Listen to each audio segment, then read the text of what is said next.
So we're going to do something a little bit different this time. First and foremost, when I was scripting this video originally, well, one thing I noticed was that it got way too long because my original points became two separate points. So this video, we're going to talk specifically about Batman, and the next video, we're going to be delving into Watchmen.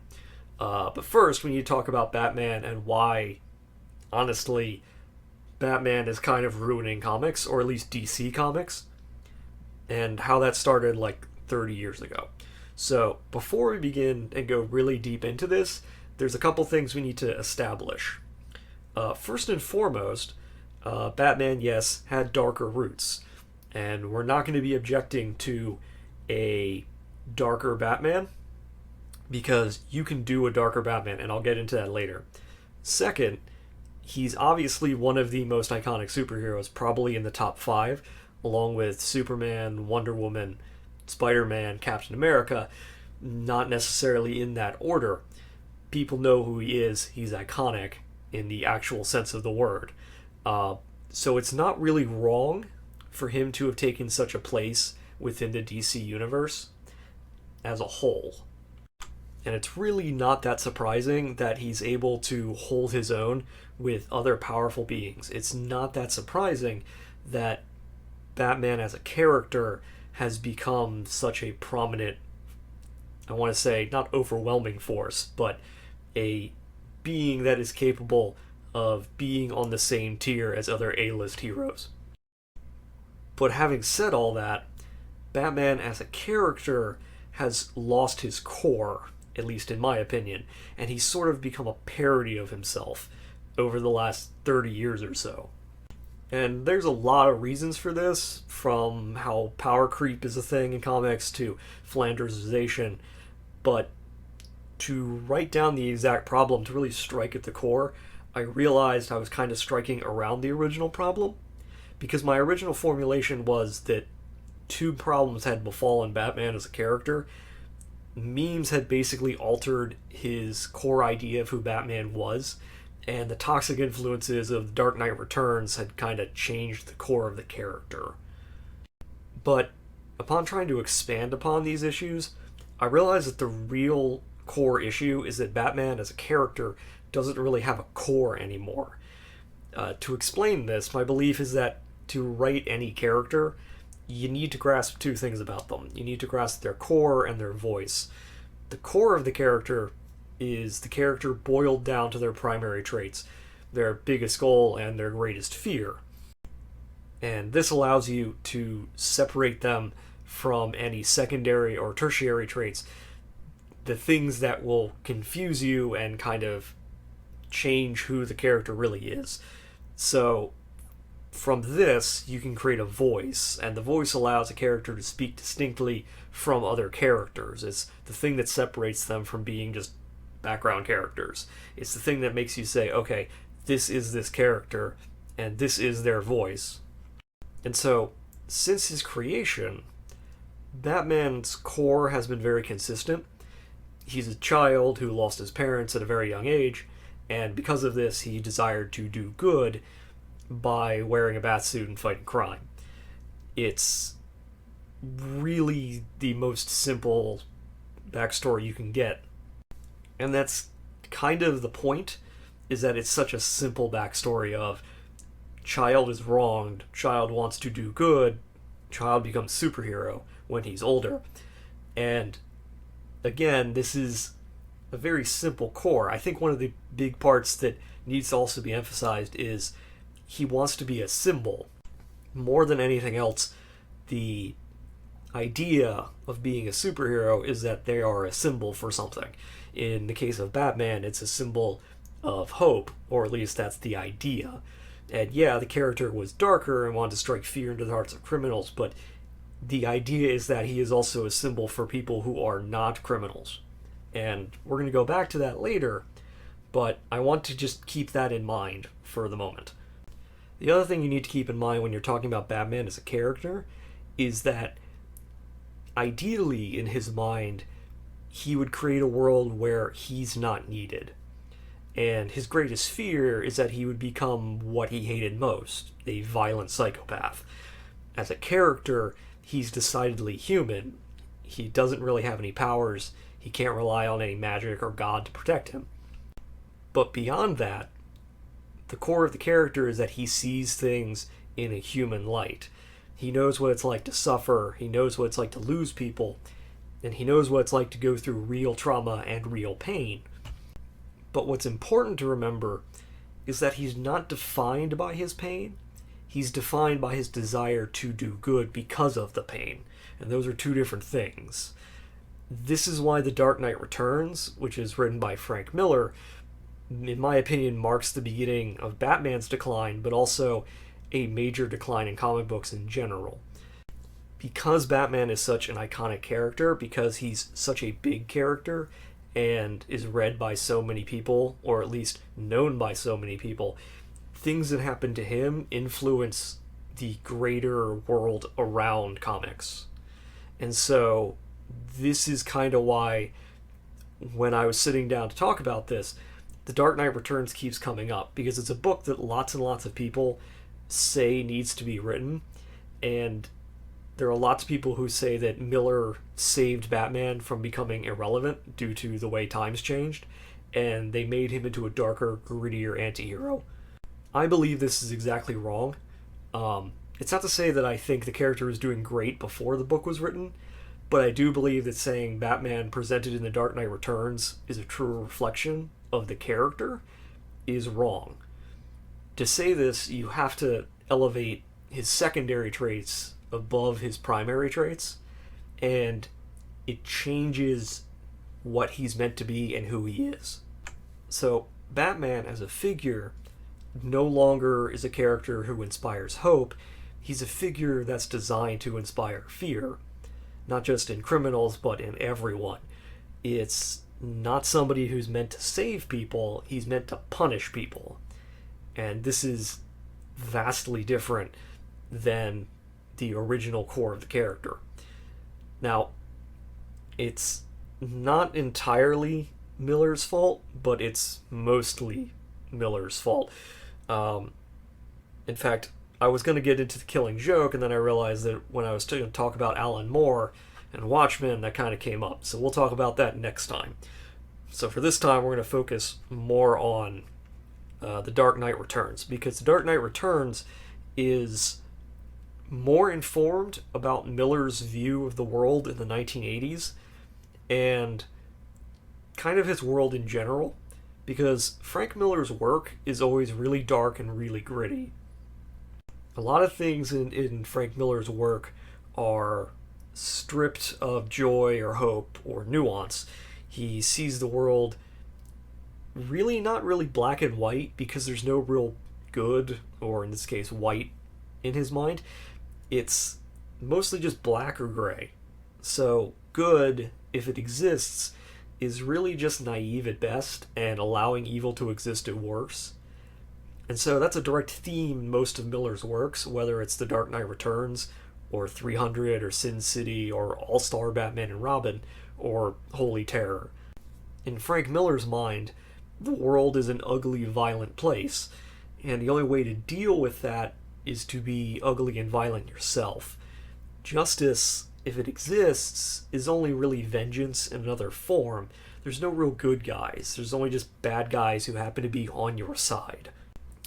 It's a really pessimistic, nihilistic, destructive vision of the world, and it's kind of anathema to Batman as a character, in my opinion. I should point out that, again, there's nothing wrong with depicting alternate versions of a character. There's nothing wrong with alternate timelines and futures and, the multiverse and all that stuff. That's not the problem.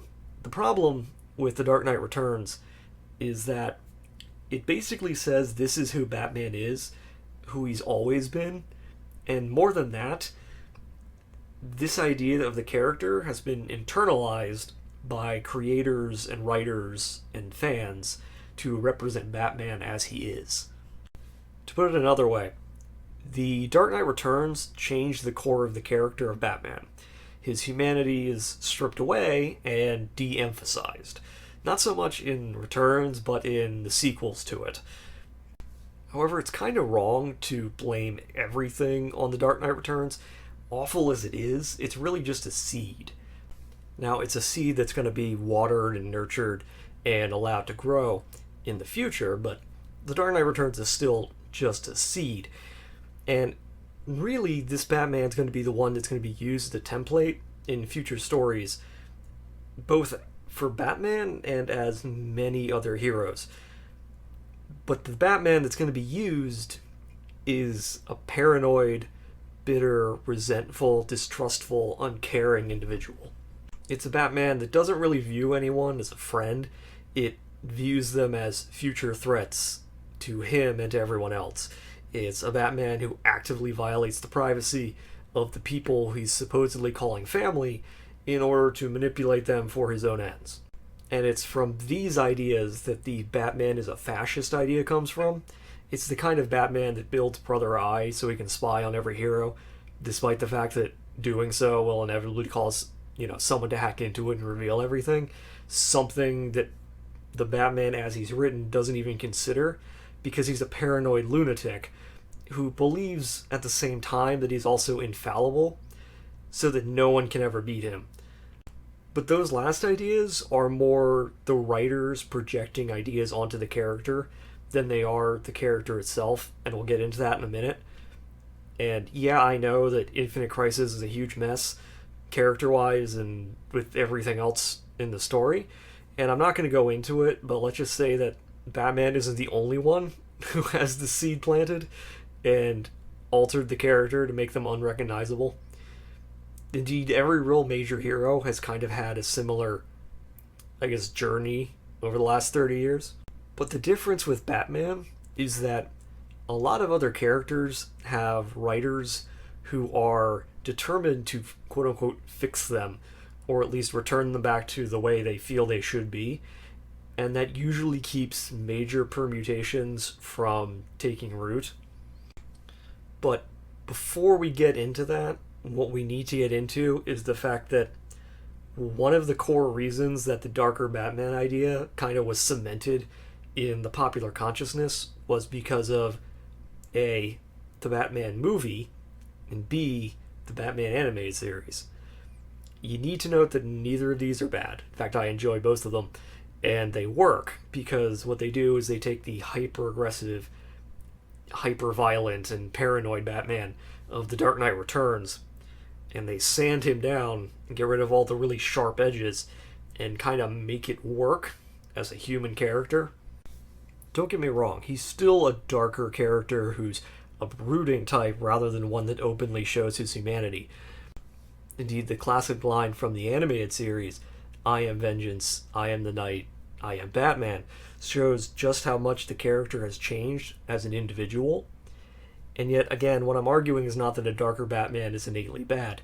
Both the Batman movie and the animated series reaffirm that Batman is, at his core, human, and that he wants to do good. Part of this is how much better other mediums are when portraying heroes as opposed to comics, but that also stems from how creators see Batman as a person. Batman as a character became darker, but the core of the character wasn't shattered forever. He wasn't ruined beyond repair. Again, The Dark Knight Returns was, as I said, a seed. It's a seed that didn't really blossom for almost 2 decades, when 2 things occurred almost exactly at the same time. The first was that Frank Miller was given the ability to write Batman again when he sat down and wrote All-Star Batman and Robin. And the second thing was that Batman returned to the big screen. As a reminder, The Dark Knight Returns was published in 1986. In 2005, 19 years later, DC published All-Star Batman and Robin that was written by Frank Miller. All-Star Batman and Robin is perhaps even worse than Dark Knight Returns, both in its portrayal and the cultural ramifications. In The Dark Knight Returns, it portrays Batman in a future dystopian world, a world where supposedly this sort of angry vigilantism is sorely needed. But in All-Star Batman and Robin, this is not really the case, because it's taking place supposedly at present day, and it's depicting Batman as a violent sociopath who kills cops and abuses children, who uses slurs, and actively revels in his violence. It's as ugly as all of Frank Miller's work is, but something's changed in the nearly 2 decades since Dark Knight Returns came out, and that's that meme culture came into existence. Now, this is not a video about memes and how they came to be and how they've changed our idea of things like comedy, but we can't really have a conversation about where Batman has gone wrong without discussing how memes about this book, about All-Star Batman and Robin, have shaped the public's idea of who Batman is. Beyond that, memes from the Dark Knight trilogy also shaped how we see Batman. Because more than anything that was written, the memes about these things cemented an idea of Batman who stopped being a meme and started being the actual Batman. You can probably already name a bunch of memes just thinking about them, from the "I'm the goddamn Batman" meme, the Christian Bale gravely voice as he's trying to be intimidating, the "I'm Batman" meme, the "Who would win in a fight, X or Batman with prep time," the "My parents are dead" meme. Because the joke is made by specific people referencing something specific, and then people who don't know the context see the joke, hear it, see it referenced, and then they interpret the joke in their own way, or they take it seriously. They then repeat the joke, and it becomes like a game of telephone. So, why am I not blaming Batman Begins the way I blame Frank Miller?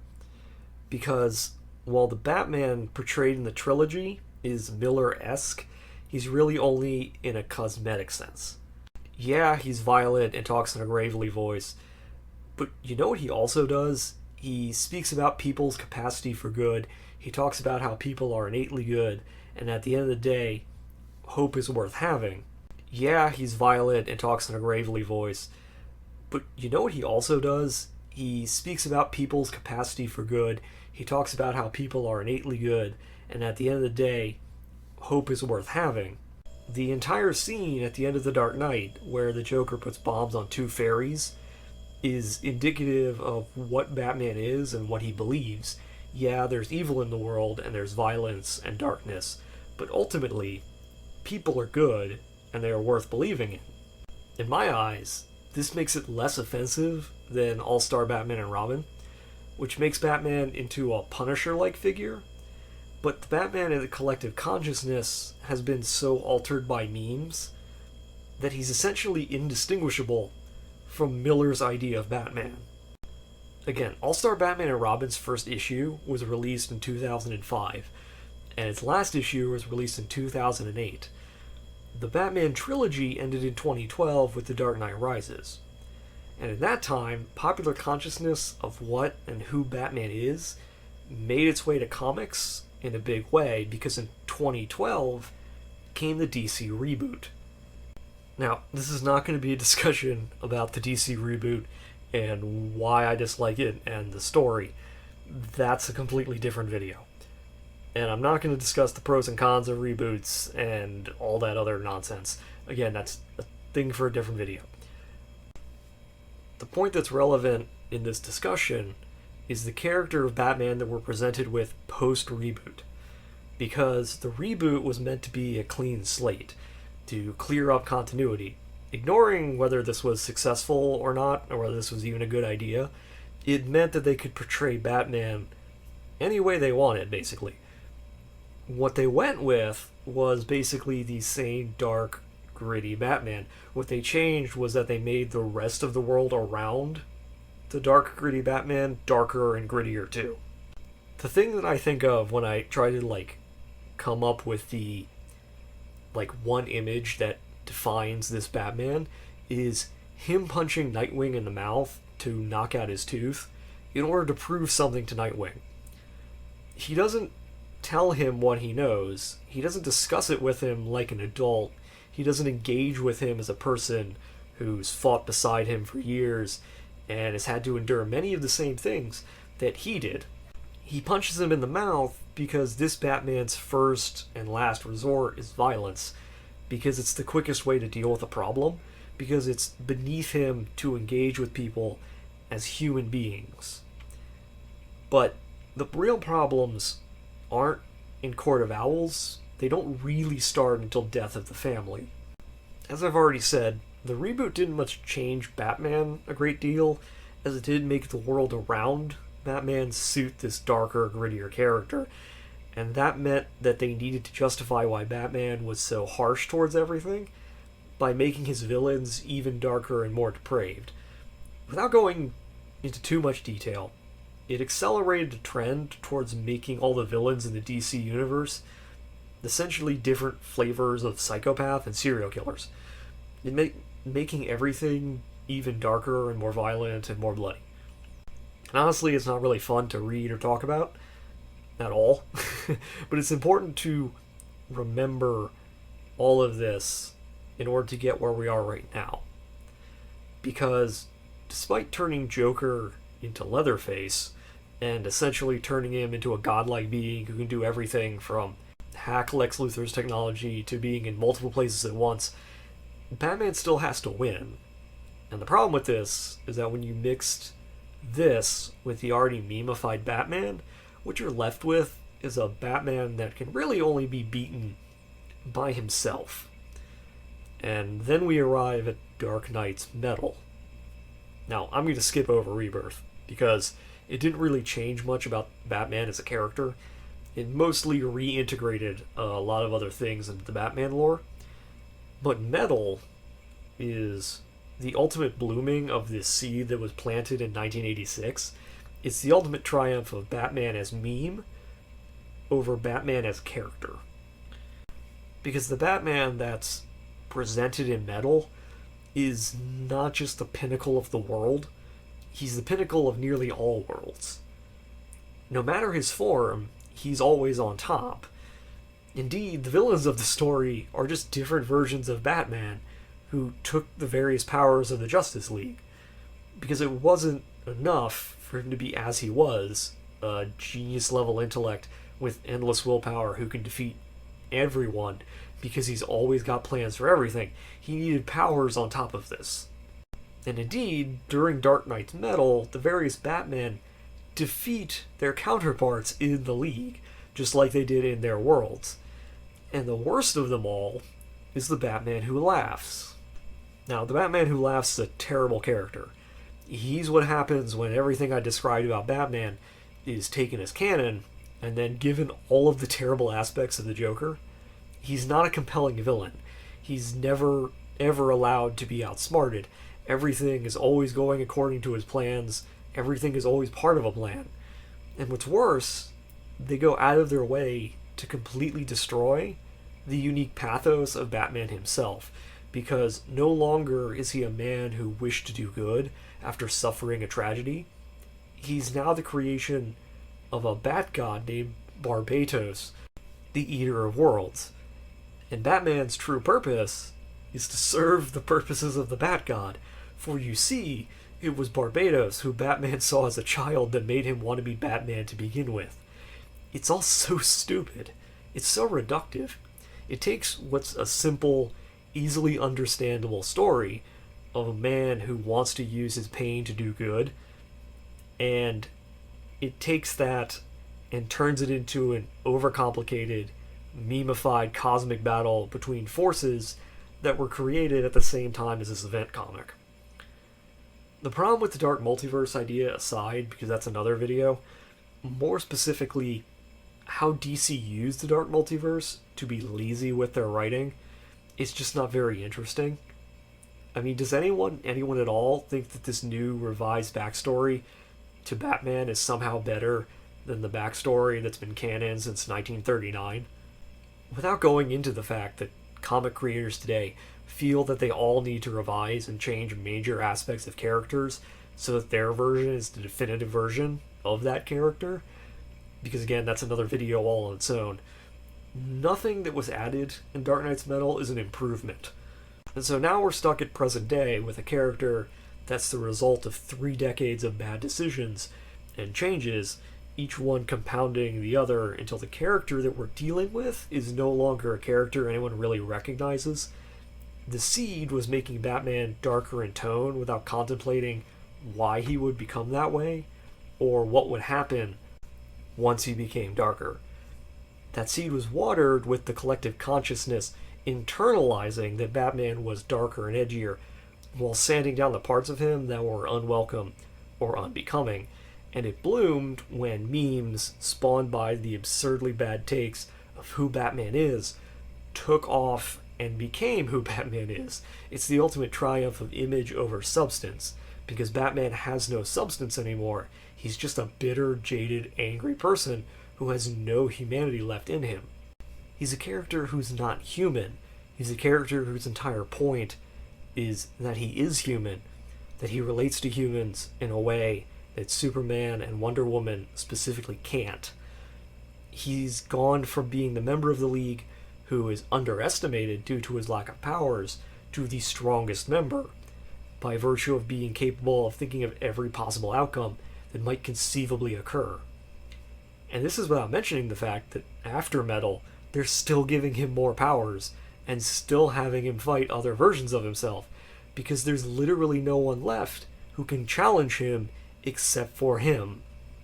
And yet, after all this time, we still haven't gotten into the Ben Affleck versions of Batman and Dawn of Justice or Batman vs. Superman, a version that's so grimdark and gritty that he's indistinguishable from the Punisher. He's a Batman that uses guns and kills people, and he's a Batman that doesn't really believe in anything anymore. I'm gonna quote Zack Snyder, who was interviewed after the fact about this, about how Batman isn't supposed to kill. He's the director of Batman vs. Superman, Superman Returns, and the Justice League.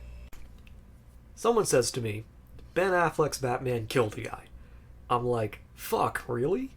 Wake the fuck up.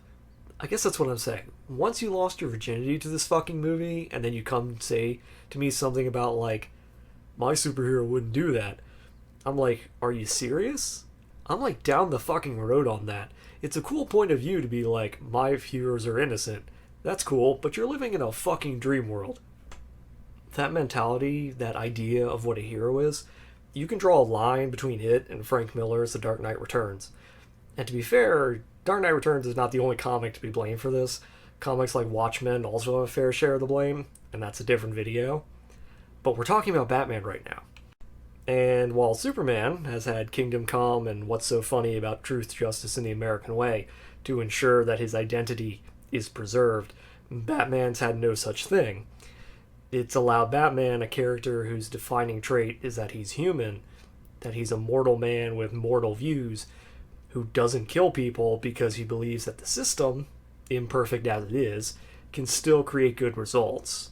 Because when you don't believe in the system, when you believe in a purely might makes right mentality, you end up with the Injustice universe, you end up with the Justice Lords, you end up with countless other examples of authoritarian regimes that think the only law should be whoever's holding the biggest gun gets to do whatever he wants.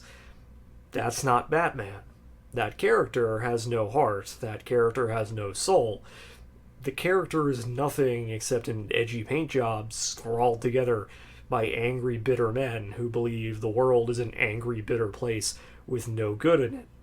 It's a character who inhabits a world where good is considered naive at best and actively aiding evil at worst. It's a character who has no capacity to feel, no capacity to emote, no capacity to engage with anyone or anything. It's a character who never becomes deeper than angry scowls and animalistic grunts.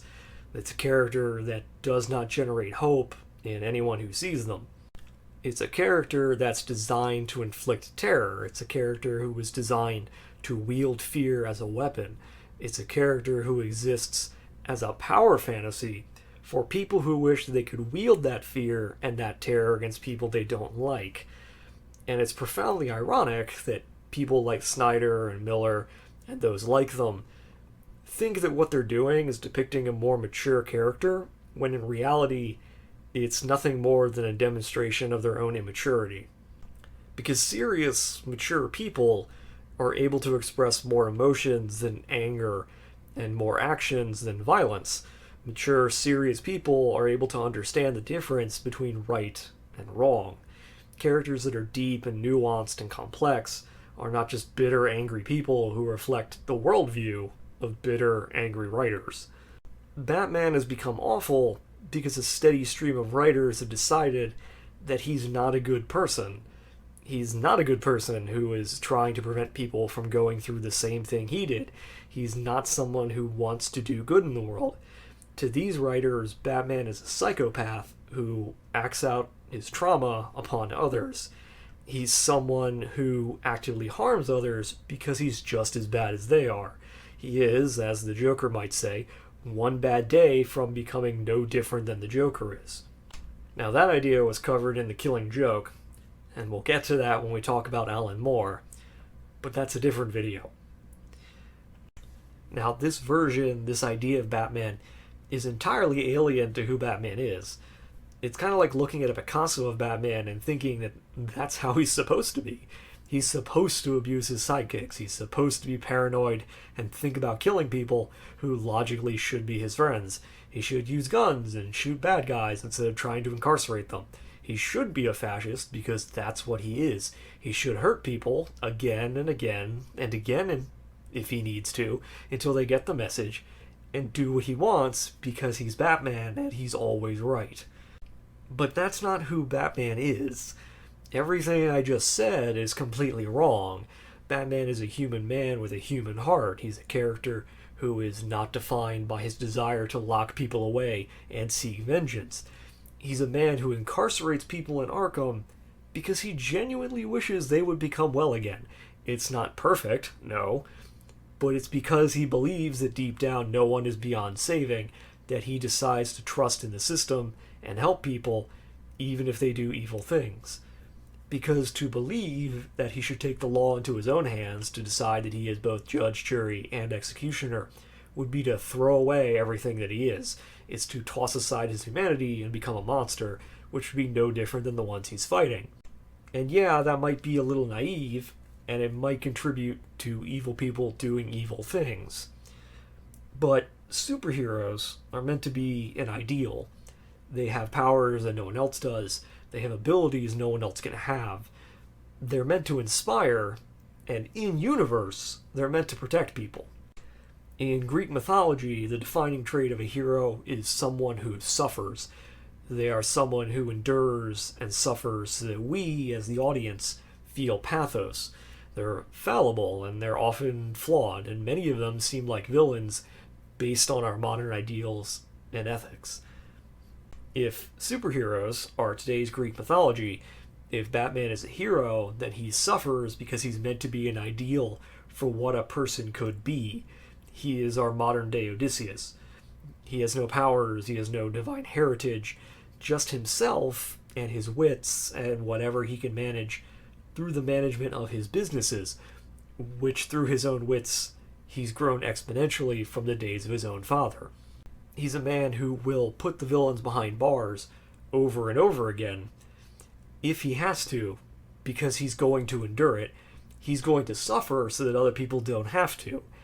And is that idealistic? Yeah. And is that naive? Yes.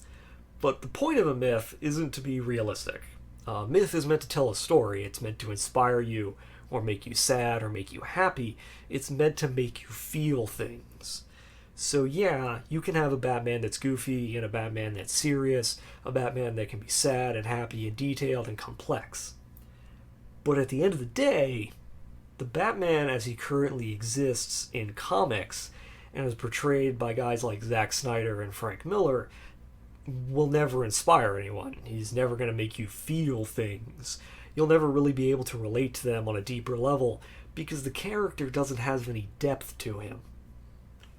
Is it silly that a rich guy with dead parents decide to put on a cape and cowl and go out and punch colorful villains?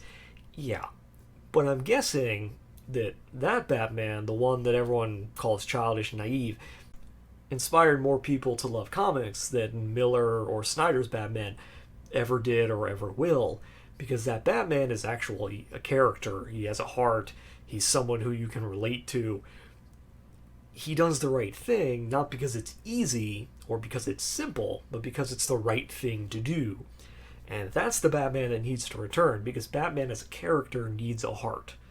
Writers need to remember that beneath all the gadgets and all the money and the suit is a man who puts on that suit because he wants to do good in the world. And if you remove that, if you remove him from the conversation, the effects are very obvious.